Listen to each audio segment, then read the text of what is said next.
Hi guys, welcome to today's video. In today's video, we'll look into a scenario in which Serbia declares war on Albania. And before we begin, I disbanded NATO, so that, because if NATO got involved, Serbia wouldn't be able to win this. It would become an unwinnable war. Basically, Serbia declares war on Albania over their support, I guess we could say, for Kosovo.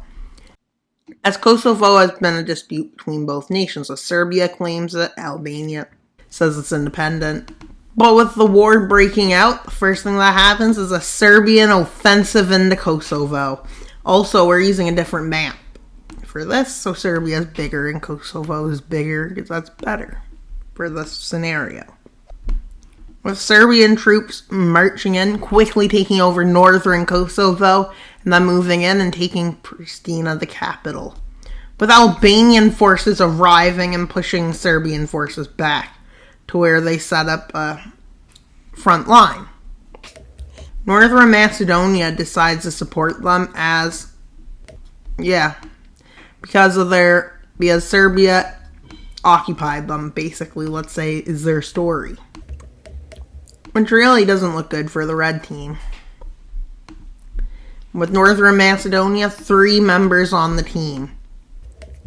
But at this point, an invasion by Serbia into Northern Macedonia and Kosovo is well underway. With a defensive line eventually being established, or so they think it's stable, but then Montenegro is like, hello, we're joining the war.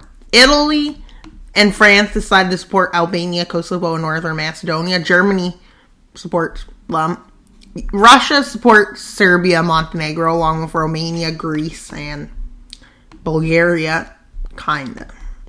But with an offensive into northern Albania is a big deal. And so, this is eventually where the front line ends up. Turkey tells Serbia to back out. Serbia says no. And Turkey decides to support Albania.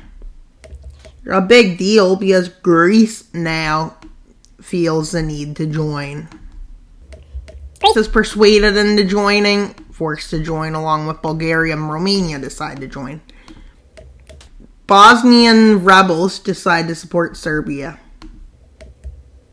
Bosnian rebels, basically, that's a Srpska and a bit of land that they take in. They even manage to take the capital. Croatia gets forced into the war as an invasion of Croatia begins. The invasion of Turkey begins slightly,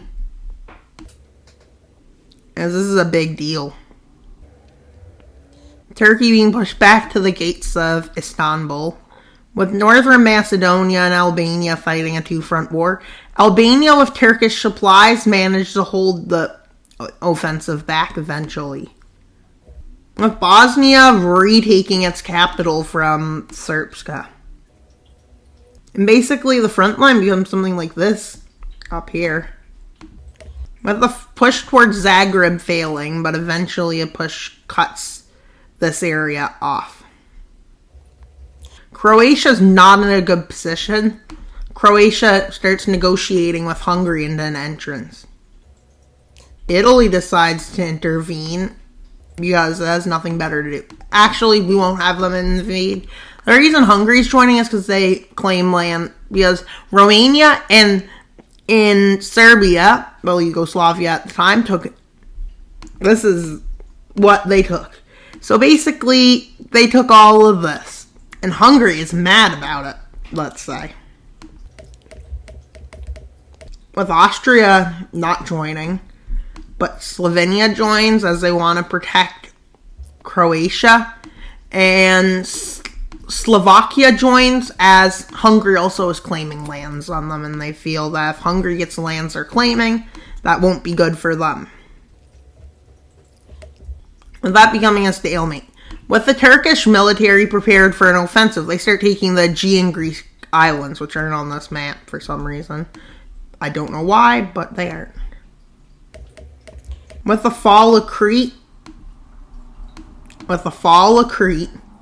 the beginning of a Hungarian invasion into Slovakia, which takes the capital, and a Turkish invasion into Greece and Bulgaria's coast.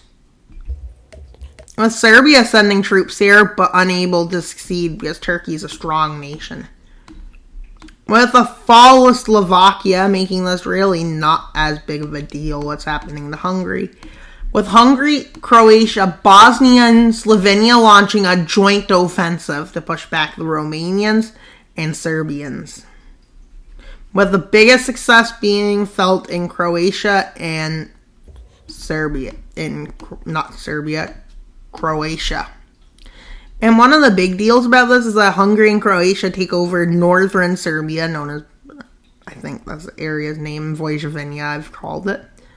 Hungary starts its offensive into Transylvania as Turkey's moving into Dubrovia, as their goal is to take access to the Black Sea away, which they end up succeeding in.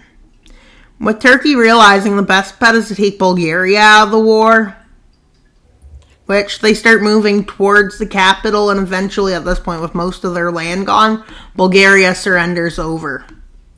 With different members upset, with Bulgaria's forces being told by the Turks in this treaty, so they lose less land than they were meant to lose in this treaty. The way they can do this is by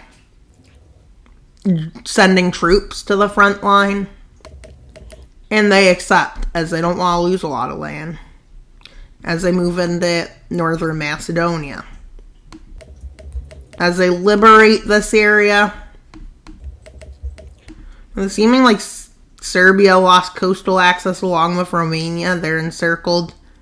Eventually, Serbia's capital falls and Serbia surrenders.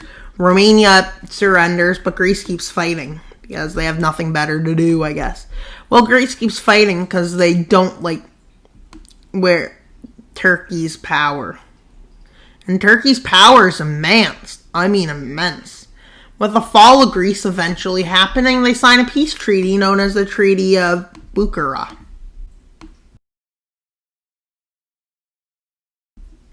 Yep. Bucharest. But why did I say that city? I don't know. But let's see how the treaty went. First, it's mostly punished. It's up to digging some land, but lots more of its valuable land. Serbia is probably the worst hit.